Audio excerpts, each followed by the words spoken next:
dosa itu menjadi penghalang dari keterwujudan doa kita. Ya, semua dosa. Dan itu kehendak Allah ya, kehendak Allah. Meskipun ya bisa jadi kita sudah soleh, nggak punya dosa, ya. Tapi doa masih tidak terwujud, ya berarti itu kehendak Allah dan pasti lebih baik. Pasti ada yang lebih baik. Ya. Contoh misalnya.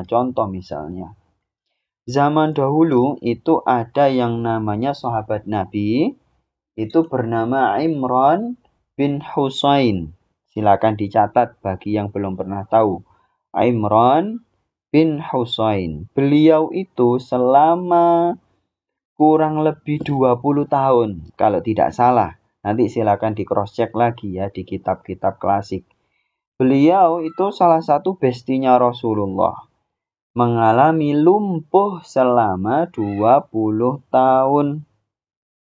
Jadi beliau hanya ada di tempat tidurnya selama 20 tahun. Kencing juga di situ, berak juga di situ, mohon maaf. Ya, mohon maaf. Tapi beliau setiap hari dijabat tangani oleh malaikat. Setiap hari. Malaikat siapa namanya Ustadz? Tidak ada namanya. Tidak semua malaikat punya nama.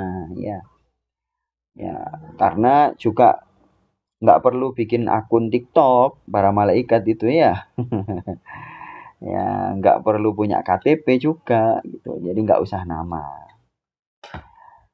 Nah, disalami oleh malaikat setiap hari. Tapi beliau itu setiap hari juga sering didatangi orang-orang untuk minta bantuan doa. Ya, ketika beliau mendoakan sekali saja itu langsung dikabulkan. Mendoakan orang lain maksudnya. Mendoakan si fulan didoakan ini dan itu langsung terkabul persis dengan isi doanya. Suatu saat ditanya sama salah satu keluarganya, "Wahai Imran, kamu itu punya doa yang selalu sesuai dengan isi doamu, terwujudnya. Kok kamu tidak berdoa minta sembuh sih?" Kata salah satu keluarganya. Maka dijawab oleh Imran bin Husain, "Justru kondisi seperti ini, saya sakit lumpuh seperti ini, lebih baik." Kok bisa? Karena saya setiap hari disalami oleh malaikat. Ya, mana lagi kenikmatan disalami oleh malaikat dan tahu gitu loh. Oh, real, bukan halusinasi.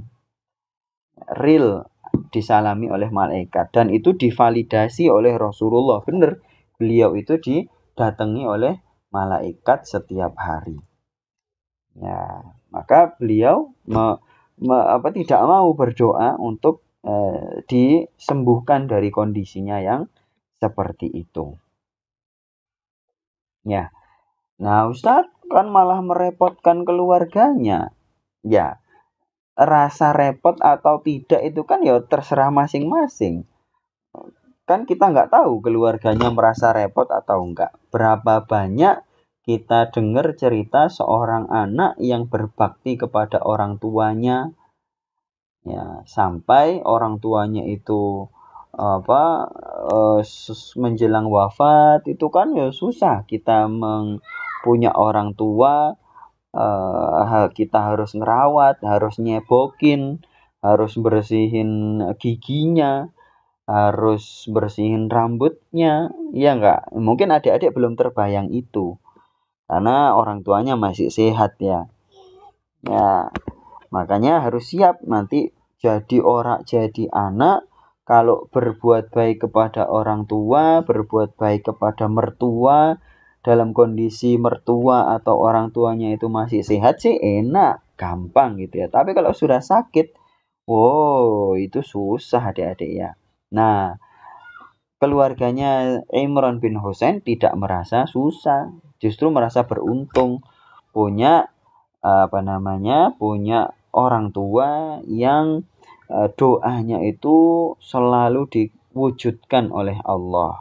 dalam bentuk sesuai dengan isi doanya. Nah, tayyib adik-adik, silakan dilihat PDF-nya di halaman 2. Kita lihat contohnya adalah Nabi Yunus alaihi salam. Nabi Yunus itu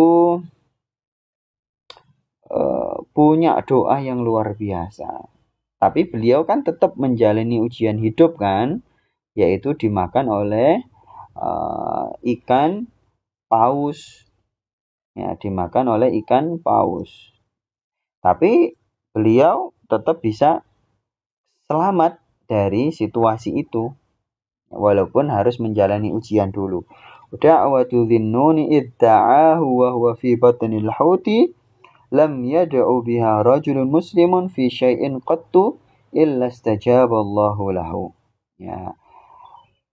Nabi Yunus itu ketika berada di perut ikan hut atau perut ikan paus, maka kalau ada muslim berdoa dengan doanya Nabi Yunus itu pasti akan diwujudkan Allah.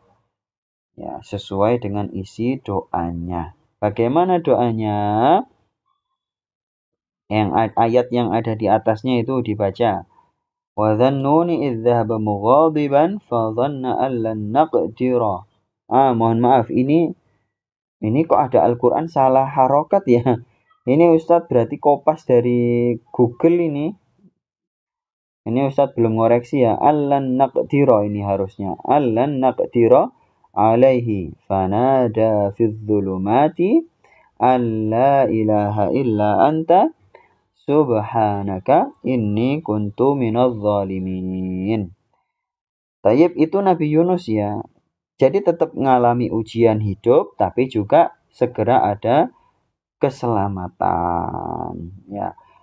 Lanjutnya cerita tentang Nabi Ayyub ya. Wa Ayyuba idnada rabbahu anni massani yadurru wa anta arhamur rahimin. Fastajabna lahu. Setelah Nabi Ayyub berdoa, ya Allah, saya ini kena musibah, sementara engkau adalah yang paling penyayang dari seluruh penyayang. Fastajabna lahu.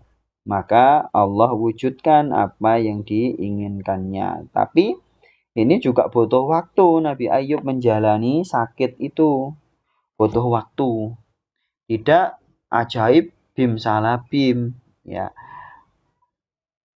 Nah, Ustadz, apakah itu karena dosa? Oh, tidak. Semua nabi itu tidak dicatat Allah dosanya.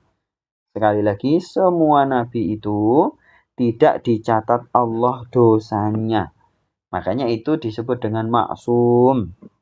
Ya, maksum.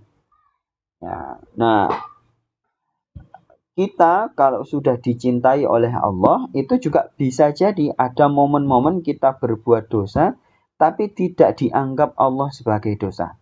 Bisa jadi. Cuma kan kita nggak pernah tahu kita itu dicintai Allah atau enggak. Ya kan? Taunya ya nanti kalau sudah di akhirat. Kita baru tahu, oh ternyata saya berbuat dosa ini dulu pernah nggak dicatat Allah sebagai dosa kok. Nah, itu kita baru tahu. Ya, bedanya di situ. Kalau para nabi tahu bahwa ketika mereka berbuat dosa, ada saatnya tidak dihukum oleh Allah Subhanahu wa ta'ala. Dan kesalahan para nabi itu memang tidak pernah dianggap sebagai dosa oleh Allah, tapi dianggap sebagai kesalahan biasa. Ya, nanti ngaji masalah akidah itu ya, kapan-kapan. Nah, di terakhir adik-adik, ini sebagai penutup cerita tentang Nabi Muhammad.